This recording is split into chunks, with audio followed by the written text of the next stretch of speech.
So I believe that debt is almost always a symptom of a deeper root.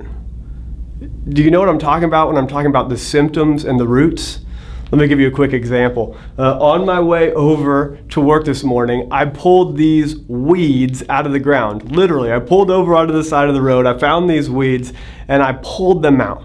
Now, if you see weeds in your yard, what is that? It's a symptom of something going on inside of the soil. And if you were to just mow over the weeds, what happens? They regrow. If we just deal with the debt and we just knock it out step by step through the tools and forms in this class, but we don't deal with the root and pull out the root of the weed, that's the only way to actually deal with the problem. I brought in one weed and I found this thing. Check out the root behind this. It's so important that you take time to figure out what the roots are in your life that led to debt springing up over time, and you have these nasty, thorny weeds, these thistles and painful pieces of your life. But it's not just knocking off the top and dealing with the symptom. It's digging into the root and saying, God, how can I pull this root out of my life so that I never have to deal with debt again? So let's look at a few of these roots. Let's start with the root of discontentment. The idea that God hasn't provided enough for you, that you can't be grateful for the things He's entrusted to you, and that you're discontent and believe that you deserve more, and that just because someone else around you might have something that you don't have, you deserve to have it in your life. That God's holding out on you, that somehow what God has given you isn't enough. And this discontentment breeds in our lives to the point where we say, I'm going to use debt to fund something that maybe doesn't fit into the lifestyle God has created me for. How about disunity in our decision making?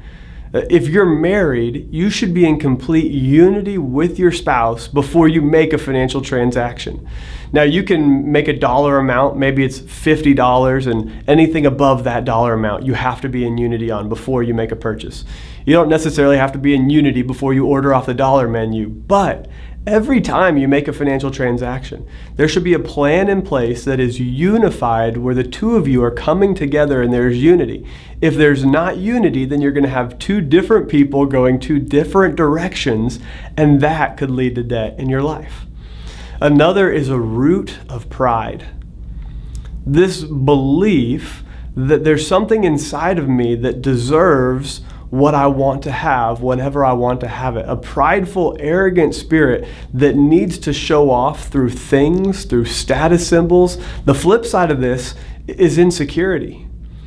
And the feeling that you're not good enough, and so you need to fill that insecurity with stuff, or you need to show others that you are valuable by adding status symbols into your life, by living in a certain place or driving a certain vehicle, wearing certain clothes. Pride or insecurity can lead as a root into the symptom of debt. Not living within your calling or a lack of planning. Now think about this. This is really interesting. If God has created you for something specific, He's created you with a vision and a purpose. He's created you and put you on this earth with specific talents and skills and abilities, and you've been called to go out and fulfill that mission, but instead you're doing something completely different. And every day you're operating outside of your calling and your life mission, you're going to feel a sense of lack because there's something you were created for, but you're operating out of something else. And when you feel that lack, one of the ways that we medicate that lack is by moving stuff into our life, by spending or elevating and trying to look like or act like other people because we feel a lack and we think that maybe if I elevate my lifestyle to match someone else's lifestyle, that lack will go away.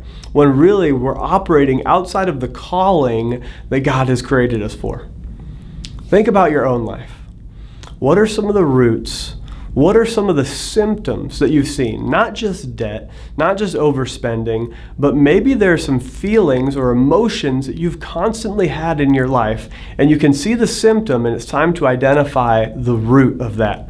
I want to give you 2 minutes to hear from the Lord and say, God, what are the roots in my life that are leading to the symptoms that are so harmful and painful in my life? Father, will you identify those roots so we can pull them out? All right, you've got 2 minutes to hear from the Lord.